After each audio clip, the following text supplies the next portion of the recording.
it's going to be very emotional for me for sure. It's the return that's been circled on the schedule since the big trade. Luka Doncic heading back to Dallas as a Laker. We've got reporter Tim MacMahon live in Dallas and NBA analyst Monica McNutt with us. But Tim, we'll start with you. You've covered the Mavs extensively, and you literally wrote a book on Luka Doncic called The Wonder Boy. So you have great expertise on the player and the franchise. What kind of atmosphere are you expecting out there in Dallas? Howdy, Amina. Look, this is going to be awkward because you have a franchise that decided to dump a superstar months removed from the NBA Finals run, and they've got to embrace him now. They've got to show appreciation.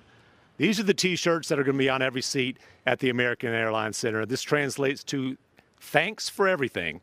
In Slovenia, I'm sure that'll soothe any hard feelings Luka might have after being dumped and, frankly, publicly shamed on the way out the door. Now, for the fans, this is going to be a surreal, emotional experience. Same for Luka Doncic. This is going to be a celebration of 6.5 years of spectacular brilliance, and it's also going to be a fan base that is mourning the fact that they didn't get much more. They felt like Luka Doncic, like Dirk Nowitzki, who he took the torch from, was going to be theirs forever. The statue outside the arena that says loyalty never fades away. That's kind of the ethos of the Mavericks fan base until just before midnight Central on February 1st when Luka Doncic shockingly traded months removed from an NBA Finals run.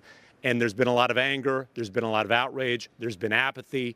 Tonight, it's going to be a surreal, emotional experience at the American Airlines Center as he makes his return. Yeah, so many emotions expected out there in Dallas, from everything from being happy to sad. Those fans, they've been through it down there. Game is tonight at 7:30 right here on ESPN. Tim, thanks so much for the insight. All right, let's keep things rolling with our friend Monica McNutt. All right, Tim said surreal. What do you expect tonight when Luka returns? Tim also said howdy, which I'm going to steal. I think that Luka's going to be locked in. Look, this is going to be an emotional game. And while this is the story that we all should be talking about, I get it in terms of the arc of the NBA in this one, the actual story is the fact that the Lakers need to win this ball game because in the Western Conference, seeds 3 through 8 are separated by a game. And so at some point, all of the emotion is going to have to be put aside unless it is fueling Luka to help his team advance and win this basketball game. I think having been ejected last night in terms of being on his P's and Q's about understanding how important he is to his team and them getting the win to continue the master plan. Because, yes, he could have a great game back in Dallas to stick it to the ownership, or he could surprise run the Lakers to the Western Conference Finals to really stick it to the ownership. Yeah, it will be emotional for sure, but Luka, he scored a franchise record 28.6 points per game in his 6+ years in Dallas. We'll see what he's able to do tonight. Let's shift our focus to Denver, where the Nuggets, they visit the Kings at 10 Eastern on ESPN. It'll be their first game since the firing of their head coach, Michael Malone. Denver has lost 4 straight games. They're under 500 since the All-Star break, and they rank 20th in defensive efficiency this season. Now, Malone's firing, it ends one of the most successful player-coach duos in recent memory. Malone and Jokic won 449 games together, which was the third most by an active player-coach tandem in the NBA entering yesterday. Steve Kerr is a part of the top 2. He and Stephen Curry and Draymond Green. The Nuggets, they do not have time to get nostalgic. The Western Conference playoff race is very, very tight, as we know. Denver finds itself in a 4-way tie for 4th in the West today, with the top 6 teams avoiding the play-in tournament. The Nuggets, they have a 64% chance to avoid the play-in, according to ESPN Analytics. All right, so Monica, what do you see as the outlook for Denver with only the coach that Jokic has ever known? Christine, my girl, we've been talking about this all morning, and I have now come to this conclusion that the Kroenkes, as far as being leaders and owners of this organization, they are not going to make this decision if they don't believe they actually are somehow in a better position, whether it be in the short term or long term, without Michael Malone. I don't necessarily know how that's going to plan out, but I do not think that this decision was made lightly. It, to me, provides an opportunity for a championship core and an MVP caliber in Nikola Jokic to close ranks and to be energized. If we go back earlier in the season when Mike Brown was fired from Sacramento, Doug Christie took over, and those guys rattled off 10 out of 12 in terms of the wins over the next dozen games. Could Adelman provide the fresh voice and a little sprinkle of twist from the way that Michael Malone used to do things that could help galvanize or energize at a minimum this group to get at least through the first round series and, of course, establish their position in the Western Conference seeding. And I think it's very interesting. I don't know if it was Wendy that said that they wanted to get him out before the postseason so they couldn't give him the credit for the success. A very interesting situation there in Denver. All right, let's wrap things up with our favorite segment. You already know what it is. What's What with Monica McNutt. All right, you know how it goes, Monty. Yeah, girl. What's what with the Clippers, Mon? All right, so we just looked at those standings, Christine, and they could end up fourth in the standings. Now, look, they have to make sure they control their own destiny in terms of winning down the stretch with the last 3 games remaining. But quietly, James Harden has had a terrific season. Kawhi Leonard has been healthy, and playing through Ivica Zubac has given this team both size and identity on both sides of the basketball. I think they're flying under the radar. I agree. What's what with the Pacers? All right, let's draw this one out. 13 of their last games, they've only won 11 of them. They are on a roll. Yes, you see the 5 straight, but if you stretch it out, 11 out of 13, and they're just playing ball. If you remember last year, this group was high scoring. They got 7 guys that average double figures. They get up and down the floor. They're top 10 in scoring, around 117 points. They're going to be a force to deal with in the Eastern Conference. Yeah, a lot of people aren't talking about them enough. What's what with the Bucks?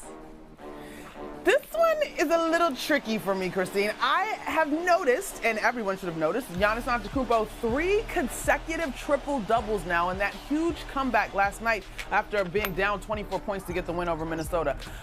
This one, to me, is how much does Giannis still have in the tank to carry a team? We all want to see Damian Lillard get healthy, of course, but if he's not available, that's going to drastically change what the Bucks are going to look like in this postseason. And we know that this window is important for them as free agency is looming when it comes to Giannis. Yeah, we'll see if they're able to figure out. Fueled Eleanor Roosevelt High School's California state title run. He set the state open division boys basketball single game scoring record with 44 points in the CIF championship game at Sacramento's Golden One Center. 5 programs remain in the running for Burry's talent. Oregon, Arizona, Tennessee, Alabama, and USC were in his final 5, and those fan bases eagerly await his decision right now. And Braden joins us now live to announce his college decision. Braden, the floor is yours. Hi, how are you? First and foremost, I want to thank God. I thank him for everything he's done for me to put me in this situation today, to be able to have my announcement today here at this school in the city of the Inland Empire. It's great. And I want to thank my family, because without them, none of this is possible. And with that being said, I thank everybody for coming out here. And with that being said, I'll be attending the University of Arizona. Go Wildcats. I don't know. It's going to be very emotional for me, for sure. It's the return that's been circled on the schedule since the big trade. Luka Doncic heading back to Dallas as a Laker. We've got reporter Tim MacMahon live in Dallas and NBA analyst Monica McNutt with us. But Tim, we'll start with you.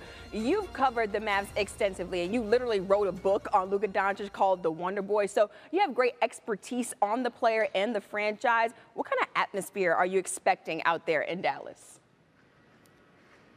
Howdy, Amina. Look, this is going to be awkward because you have a franchise that decided to dump a superstar months removed from the NBA Finals run, and they've got to embrace it now. They've got to show appreciation.